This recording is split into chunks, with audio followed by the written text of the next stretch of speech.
Joining us now, thanks a lot for staying with us on 710 KURV. I saw this dude on Last Comic Standing, one of my favorite shows. My wife and I got their new baby and everything, so we got to keep the volume down. But we can't keep our laughter down because this dude's hilarious. If you like the show, absolutely love it. They came back this season after a year or two break or something, and it's season 8 of Last Comic Standing. So I'm watching the show, laughing our heads off, and then my wife says, "Babe, rewind it." I said, "Okay, why?" I mean, the guy's not as good looking as I am, so I rewind it. And I see on the bottom, she says, "See that?" And I said, "What?" It's just his Twitter handle. She said, "No, he's from McAllen." I said, "What?" So I went on Facebook. I went finding this guy. It wasn't hard at all to find Nick, and he was nice enough and kind enough to join us today on 710 KURV. Nick, congratulations, by the way, being a local guy, making it onto the show and making it nearly to the final round, and you have a chance to get to that final round, right? Yeah, yes. I'm very excited about it. So you're a local, born and raised McAllen guy? Born and raised in McAllen, man. I was, I was born in Weslaco, but yeah, Uh-oh. Hold on now. I'm a McAllen dude all the way. I actually wore a McAllen shirt last night to my show out here in California. Really? So Yeah, I have to represent, gotta show do it. people. You'll have a few people whose eyes light up like, oh, you know about McAllen. See, there was another girl from here, and I tried reaching out to her. She wasn't as kind as you, so you're more of my favorite than her. But she was on she had a Comedy Central special, like 30 minutes, and I stayed up late. And she was hilarious. So I love the Christella. fact that Valley people are making the rounds when it comes to comes to the stand-up comedy scene. Yeah, I was surprised that, I think you're talking about Christella Yep, Alonso. hilarious. And, yeah, we both pretty much, she came from San Juan, I came from McAllen. We both started comedy in Dallas and eventually made the move to LA, but at different times, You you have to know. I have to wonder what is it what made you decide to get up and go? Not many people. See, I'm not from this area. My wife, we met in Florida. There's not many Yeah. people that do stuff outside of the area. I mean, when you're in the valley, kind of its own little bubble. What made you get up and say, I want to try this, and it's really hard. The success rate is kind of small. What made you think I'm going to do this and then find the success? Getting fired from a regular job is what is what makes you pursue some weird occupation. Wow. Really, what happened is I went to Dallas for college. I didn't do well at that, and I just always wanted to perform. I studied up about on comedy, and found an open mic and said, you know what, I'm going to go in. It's a Wednesday night. I'm going to try it out. I signed up, and people started to come and talk to me about comedy, and it all went from there. Wow. So what's the day to day like as a comic? Are you pounding the pavement? Are you always trying new sets or writing different things out, or are you just one of those observers It, and you just wing it? it's a little bit of both. The best comics are always going to be writers. They're always going to figure out. They're going to sit down because the truth is, you have to put some work into it. Mm. Just 'cause you got to respect your audience, Yeah. and if you don't put the work in it, you not everyone is so naturally funny that they can talk for 45 minutes. Yeah. So you have to have a point. People want to know something. Hmm. And my day-to-day life is usually I go to a comedy club. I try to do as many shows as possible. What what made you decide to go try out for Last Comic Standing? The fact that it was Last Comic Standing and they called me up and offered me to come in. I found out last night that they actually went through 2,000 applicants. Really? Yeah, to come down to the 100 that they filmed for the show. And thanks to this competition, I'm basically the 11th finalist. Really? Yeah. And there's a lot of success stories. I mean, one of my absolute favorite dudes who comes to the Valley, I would say every year and a half, is Gabriel Iglesias. He was on Last Yep. Comic Standing. Yeah. You're not as big as him. I think you're a little bit smaller. I'm a little bit smaller than Gabriel, but he's been very supportive. Oh, Yeah. you mean the size wise? Yeah, yeah, That just too, just both a of them. tiny bit smaller. you But I know, mean, a lot of success comes from it. And are you hoping to follow, I guess, in his footsteps? You want to be doing the well, same who thing? wouldn't want to follow in those footsteps? Gabriel is he is a beast. Yeah, He has such a fan base, and he's such a good dude. yeah. Um, I think you would like to follow in those footsteps, but no path is similar. Mm. So there is no telling what's going to happen from this point on. Does your You know, mama miss you here in McAllen? yeah, she lives there in McAllen. Does she miss you? You know what? She is. I answered this with last comic where they were like, "How close is your family?" And I said, "We're close enough to not be around each other all the time." That's good, right? Yeah. Or bad? So It's she good. misses me, but it's not the point where she's devastated. She's happy that I'm out and about and doing this. Joining us now, I just want to give a reminder while we continue this conversation, is Nick Guerra. He was a dude on Last Comic Standing. He's still in the makings. You can vote for him, right, Nick? We could still vote for you to stay on the show. You can vote me back into the finale. Awesome, and I hope to do I thought that. this was George Lopez. No, George Lopez. He's on Hey, after Nick. remember? Hey, this is Davis Rankin. What do you think? This is an unfair question, but it's a good question. What do you think of George Lopez, his take on comedy? Well, I think George is just. It's so funny because I stayed out where George is from, out here in Pacoima, California, and it's very much a product of that environment. Is it really? It's a little bit more harsh. It's a little bit more, aggressive, and I think it is L.A. essentially. That is what George Lopez is. He is an L.A. Latino comic. It sounds to me like the Valley, a lot of stuff he says, or just it doesn't replicate anything I've lived through, but it just sounds like the Rio Grande Valley to me. That's what it comes down to. Is his style of humor resonates with the first generation, second generation Mexican Americans. Mm-hmm. And I was talking to some people from NBC about this.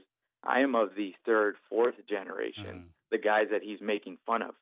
The ones that didn't speak English or Spanish that well, the ones that didn't want to take out the basura. You know what I'm saying? The ones who wanted to date his daughter, and he was very unhappy with. Exactly. So it's that. It's kind of a we. I think I personally am the voice of the kids that grew up in America, and we grew up watching American television and just being influenced by that. Some of these are cliched questions, but I am interested in them. Who would you say were your comedic influences, or just plain influences that shaped your humor? You know what? I start with John Leguizamo. Yeah. Because he was one of the first stand-up comics that I saw on a special, and I also saw live. There's other ones. I mean, I love Carlin, Richard Jeni, but even the old school guys. Carlin's old school. You got Richard Pryor. Not only is he old school, they're both dead. So. Yeah, I know. I wish I would have been able to see him live. Yeah. And then you've got just influences like Bill Murray, Steve Martin, even to the extent Lucille Ball. All these people did influence my humor, and I think everyone else's type of humor. There was a show on a cable channel, I don't remember what it was or when, in which comics would dissect comedy, which was itself funny. Paul Provenz's Showtime. It was called The Green Room. Maybe.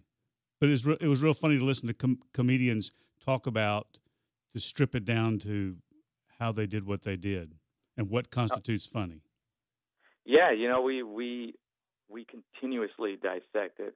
Last night I spent probably an hour or so just talking about 2 to 3 jokes, just breaking it down with another comic and trying to figure out what it means and what's the subliminal joke in there and what else there is to it. A lot of people wonder about the TV shows and stuff. Is that what you guys do when they have the TV show? You're on the Last Comic Standing show. Do you guys just sit around, all the contestants, and you guys have to hang out all the time, or they just fly you for just the filming of? No, you know what? We were allowed to, the majority of the out-of-state contestants, because it was filmed in California, they put us all up at a hotel, and we were allowed to hang out, and some people wanted to hang out, and some people wanted to be by themselves. Most comics, they have their own demons that they have to deal with, or their own writing techniques. And we're observers. The best comics are actually very quiet and alone to themselves. We're the awkward kids. We're the dorks that couldn't fight, so we had to use our words to express how we felt. There's the guys who come out and tell jokes. Yeah. And then there's the guys who they call it observational comedy. Is that right? Where they just talk. Yeah. And I've always, that seems to me to come more from the heart than just memorizing or learning jokes, which means to me there's a part of those guys that really is pretty funny, no matter how dry they may be when you meet them. No, it's that weird third eye that most comics have. I usually call the guys that are just good at telling jokes cops, because cops are the best at just telling jokes. They love doing the 1-2 punches. So explain Sarah Silverman to me and to the audience. Sarah Silverman? You know what? Sarah Silverman her style of comedy is misdirection. You know, it's very much setup and then complete different punch. You know, and it's kind of that naiveness of am I being crude? I don't know. That's right. Except she knows real well that she knows it very well, and it's very well timed out. But the point is to make it look like it's not timed out. The point is to make it look like it is natural, and that is what we do. So it's harder than it looks. It's harder than it looks. There's 1,000 thoughts going through our head while we're on stage, and it's everything from, all right, what's the next joke? What's that person eating over there? What was that noise? Okay, let me set this up. Are they listening? Do I have to stop? Is my fly down? Can you do this if you're ADD and stuff flies out of your head? You know what? I think OCD is actually what most comics are. The ADD ones, they're annoying to be around.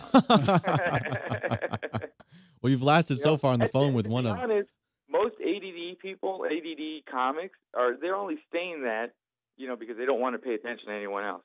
They're just saying, "No, I'm ADD. Don't mind me." No, you're not. I would need a list of jokes because I would not be able to go out there and just remember what's next or what I think I want to talk about. You need to stay on the radio because I have a face for radio. Yeah, you got to go. What you don't realize is that the majority of comics, we write out a set list before we go on stage. We do have it right before we get up there, and some of us keep it, in our pockets just in case. It's very taboo to pull it out or ever look at it. But if you look at your hand, set list. Can you write it in ballpoint on your hand? Yeah, typical movie. Then it's going to start melting. Some people do that. Some people, have the little quarterback wrist band. You can get your girlfriend to sit in the front row with cue cards. She can flip it around. That would be a little too obvious. That's the one that I haven't gotten to yet. Thank God. So what joke gets the biggest laugh no matter where you tell it? I get it. I'm not a lesbian comic. That's the one. that's usually the one. All right, hey, you guys think, hey, this lesbian better be funny, and then they all laugh. That breaks it down for everybody. It's said that you have to die a lot on stage to get your chops or what. So can you remember the first time you couldn't get a laugh if you shot yourself? I was doing a biker rally in Austin, Texas. That right there tells everything. Yeah, exactly. I am not a biker. I've never been on a bike. And there's all these bikers around, and they're like, go up there and do 2 minutes. And I was like, 2 minutes? Okay. And you rode your moped on stage, didn't you? I was bragging everybody that I was a comedian. I was telling her, yeah, I'm funny, guys, what? And I think that's when the universe sets you up for failure, when you brag about what you do. And, completely bombed. It was in front of so many people. It was in front of all these girls that I was trying to hit on, too. That was the worst part. They had a lot of coyote ugly dancers that were there promoting themselves. Oh, yeah. And just kind of sat on stage after bombing, right backstage, and this guy came down from the top bleacher, saw me, and said, "Hey, man, you're really funny. I saw you in Dallas, Texas. You're hilarious. I like you." And then walked away. Oh. Well, that was nice. Redeemed. And just enough to make me continue for some reason. If it wasn't for that guy, I would be in a regular life, and my parents would be more proud. I'm sure everybody has watched, and I don't know what you call it, except black comedians doing send-ups of black people or black culture. George Lopez is part of that seems to be a send-up of Hispanic culture or American Hispanic culture.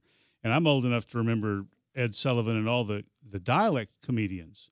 It just occurred to me talking to you, I wonder if the Jews, because they were all Jewish, I wonder if the Jews thought they were funny, because we Gentiles thought they were hilarious. But those guys, that was 2 generations ago. What are people still doing, or is there a place for a, quote, Hispanic comedian as a distinguished from a comedian who happens to be Hispanic and never references it on stage, I suppose. Yeah, there are places for that, but it's funny because the entire the community as a whole, when George Lopez came out, Latinos hadn't had a comic since Paul Rodriguez. Mm-hmm. Really, there hadn't been anybody for that long.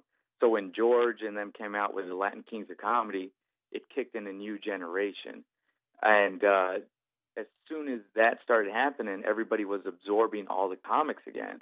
And then the YouTube completely showed so many different styles of comedy that everyone just picked up who they liked. And it's funny because, a lot of Latino audiences have grown away from the George Lopez style of comedy. They want something different. They don't want to be talked down to. They want something else that represents them a little bit more. It was a good kick in the door to get everybody into comedy, especially the Latino community. But now it's like, give us more. Show us something else. So we've moved Don't on. Just talk to us. Exactly. We know this already. Let's explore more ideas. Let's have more kinds of humor. So I remember two Paul Rodriguez jokes. One about he was selling oranges on the side of the road in Los Angeles. His father shook his head and he said, "Son, gringos don't drink orange juice; they drink Tang." That got a big laugh. Now, but I mean that's already old, right? What about this one?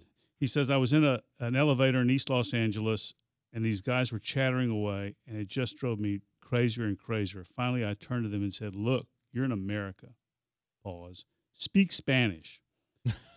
Now I'm not trying to be a comedian, but I tell that joke and it always gets a laugh, at least down here. I don't know about other places. Because it references Anglo saying to people speak English, obviously. Yeah, it'll always get a laugh.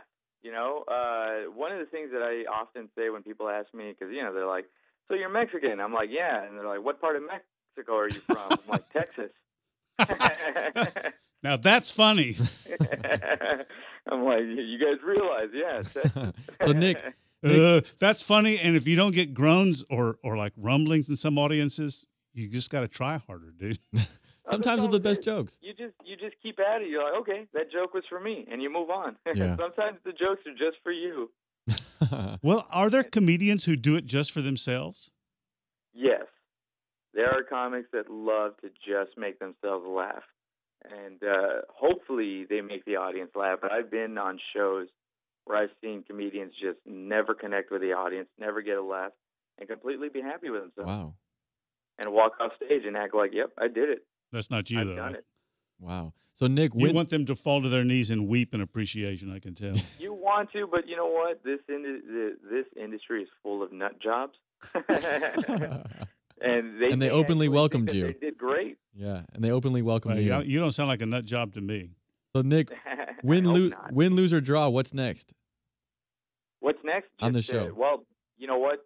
Just to continue to be funny. That's the next step. Just keep going and gain that audience. How do we make sure that you stay on the show?